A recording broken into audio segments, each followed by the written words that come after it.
दिनै जों बयबो मिन्थिबाय बिजनीनि नैबे टेंफाख्रि फोथाराव मैयानिफ्राय सोलिबाय थानाय जे बर' थुनलाइ आफादनि 65थि बोसोरारि जथुम्मा बेनि दिनै नैथि सान फुंबिलियाव दिनै बेयाव फिरफिला बिरहोनायजों लोगोसे मुंख्लंफोरनो मान बावनाय बर'नि गेदेमा रुंसारि बिथांमोननो मान बावनाय हाबाफारिया जालांबाय।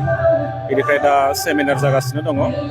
दान्दिसे समनि सिगाङाव बेयाव मान बावनाय हाबाफारि बेबो सोलिलांबाय।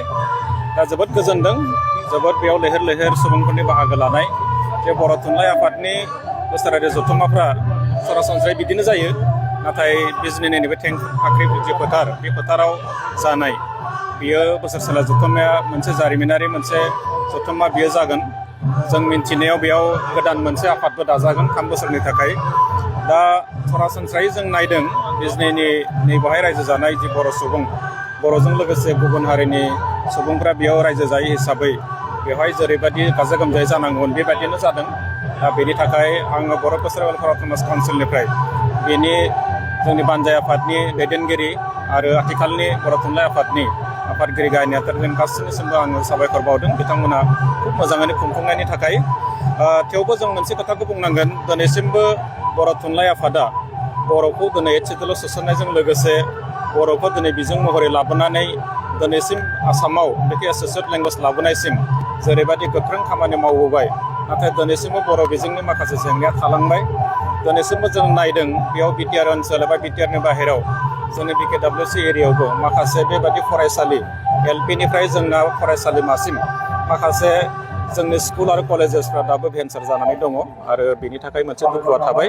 गाबोन आसामनि गिबि मन्थ्रि मानगोनां डक्टर हिमन्त बिश्व शर्मा बिथाङा फैगोन।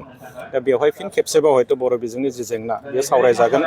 दिनै जों नायदों जे बर' बिजोंनि जेंना हिसाबै दिनै भेन्साराथ' थाखाबायनो, बेनिफ्राय गोबां बेबायदि फरायसालि दं, फरायसालिमा दं, जेरावनोखि फोरोंगिरिनि जे अनजिमा बेयो आबुं दिनैसिमबो जायाखै।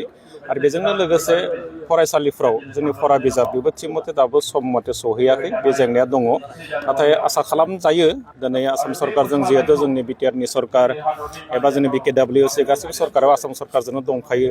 दा बे हिसाबै जोंनि आसाम सरकारा नैबे बर' बिजोंनि जे सोलोंथाइ बे सोलोंथाइखौ जाहाथे जेंना गैयाजासे बिथांमोना इयुनाव दैदेनलांगोन जों बेखौ आसा थिदों। आरो बेनि थाखाय जोंनियाव दा फरायसालिफ्राव जि फरायसाफोरनि अनजिमा खमायलांनाय बे बाथ्राफ्राबो बर' थुनलाइ आफादनि जोंनि थान्दै मेलफ्राव सावरायजायो। आं आसा थिदों नैबे टेंफाख्रियाव जानाय बे थान्दै मेलाव जाहाथे जोंनि बर' बिजोंनि फरायसालिफ्राव जोङो गुन गोनां सोलोंथाइखौ जे बर' बिजोंनि फरायसालिफ्राव मोननो हायो आरो बिनि अनजिमाखौ फरायसानि अनजिमाखौ बांहोनायनि बेलायाव जाहाथे बर' थुनलाइ आफादनि थान्दै मेलाव गोख्रोङै सावरायजायो, आं बेखौ मिजिंथिदों।